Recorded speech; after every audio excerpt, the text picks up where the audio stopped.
Greetings and gratitude to all light forms and life workers who have found this 31 day of card magic, day number 23.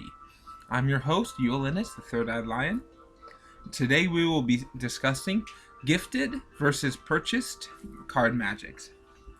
So, there's this pre-existing, I don't know if it's folklore or misconception, definitely, that you must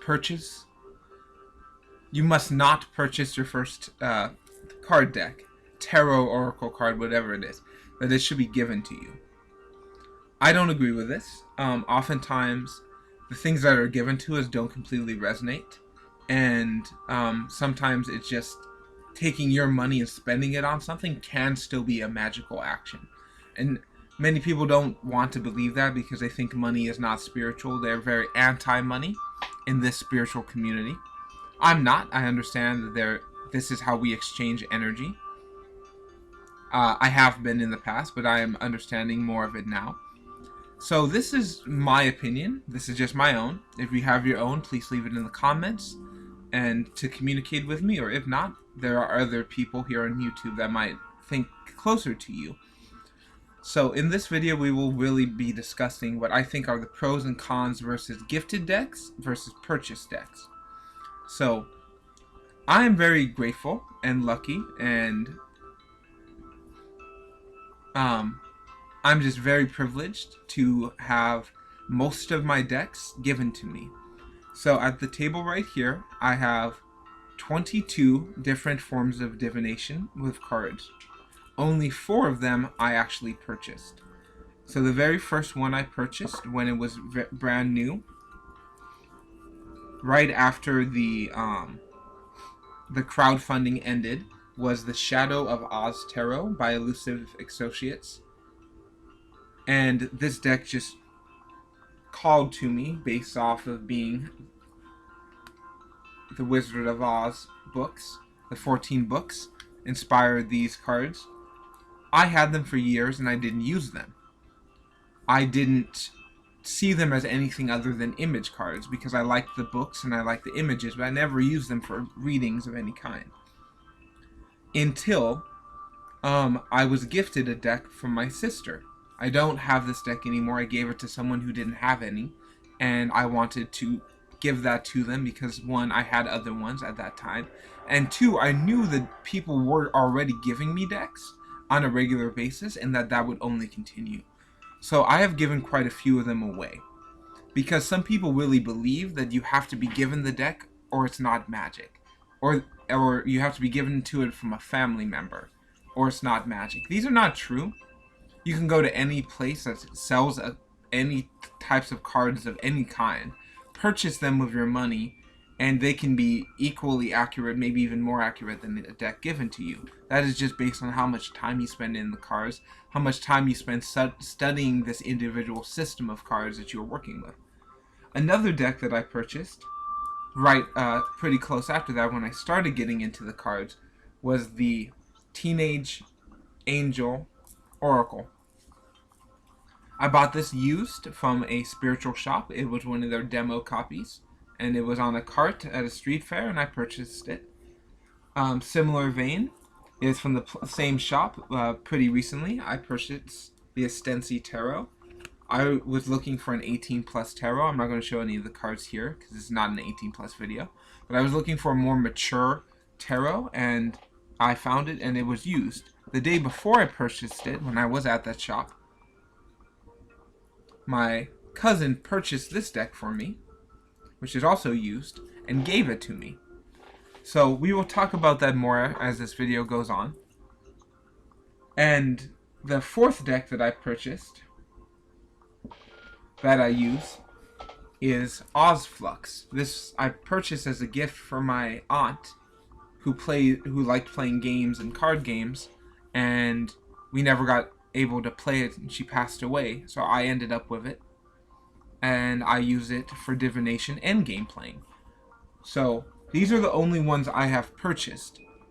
All of the other ones, the 18 decks, have been all given to me, and I'm very grateful. If you are one of these people who have given me this deck and you've seen this, video, I would like to say thank you. I have done a lot of deck trading as well, and I'm open to doing that as again. So if you want to trade any decks, we can talk about that.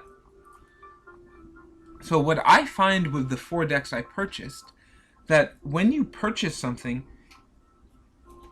it is your accountability what you do with it, how much you use it, how much time you spend with it, what level of care you keep these things in, because it was your money at first. So there's a lot more identification with these decks. They feel more like they're your own frequencies because it was one you deliberately chose.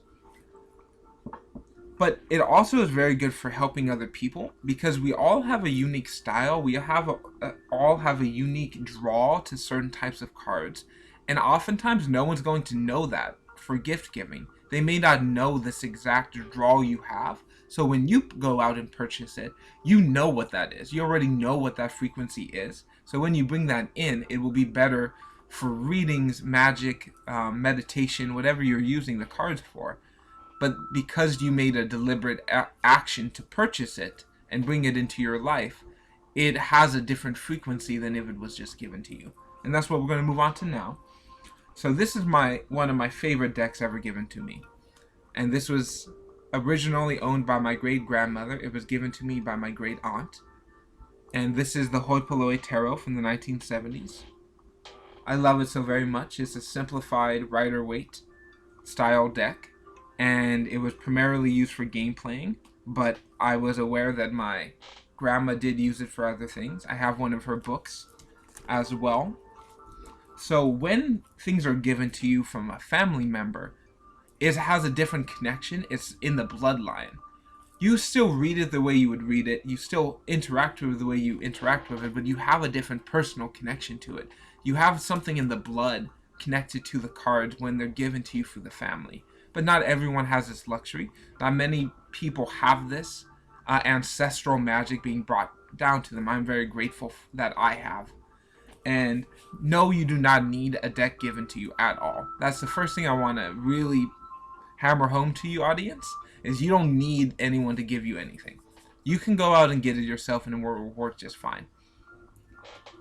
And all of these other great decks that were given to me, they were given to me by subscribers, by friends, some of them through trades, and a lot of people just know that I work with cards. They know that I help people with my work of cards, so they want to be part of that. They want to give me something that they have and are not using because they know that I will use it.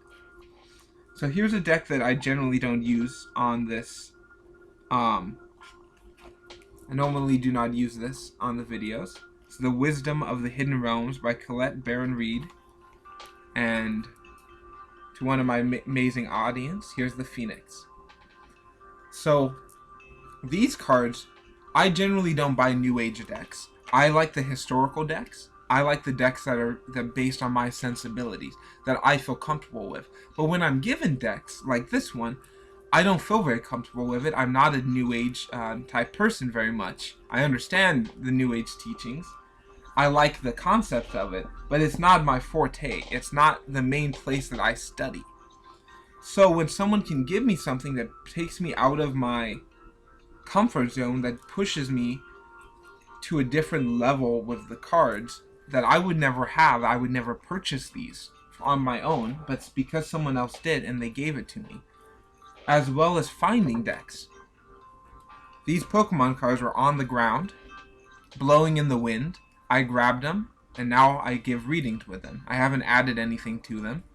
I'm just using them as how I found them. I believe that's a gift from Mother Earth. Mother Earth gave those to me, and I continue to use them to help you.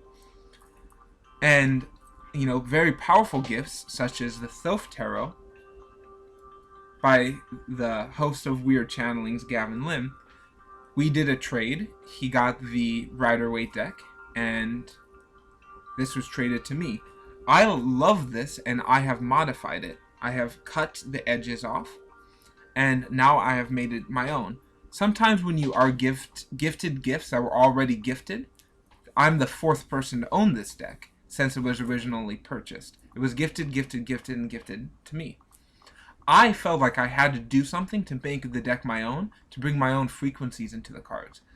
There's sleeves, there's bags and other things you can use to make used decks your own, make gifted decks your own, or just find your own way of doing it. But it allows you to go out of your comfort zone when you are gifted a deck. And understand, if people know that you like cards and they want to get you something, they will most likely get you decks.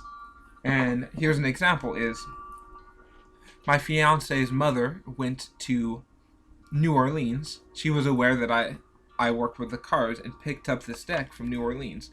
This is a deck that is sold in every store. It is a very common deck, and it's not something you can only get in New Orleans at all. But because it was purchased there by someone for me, I love using it. It's a deck, one, I would never get. But it's one I would love using. It's one that really resonates with me. And so much to a point when the anonymous viewer who donated these New Age decks, she had one of these that she wanted to donate as well. I respectfully declined, saying I already have that deck, I already use it, and I appreciate it. So oftentimes, the decks already know who they're going to go to. You may have never even heard of a deck. You may never even know anything about the artist or the publisher or anything. But there's someone out there, there's one copy of that deck out there that is meant for you. Or multiple copies of that deck meant for you. And it will come to you in time. Somebody will either gift it to you or you will buy it for yourself. But we all have certain decks that meet our own unique frequency. And then the next level is making your own decks. Becoming your own creator of card magic systems. And that will not be discussed this year at 31 Days of Card Magics. I see it being discussed next year. But I really want to have this video to just discuss the gifted decks versus purchased decks. One is not better than the other. Both have pros and cons. Both have things that you can work with and work through. So I hope this can help you, and I'm very grateful for your time, and I look forward to seeing you the next day of Card Magic.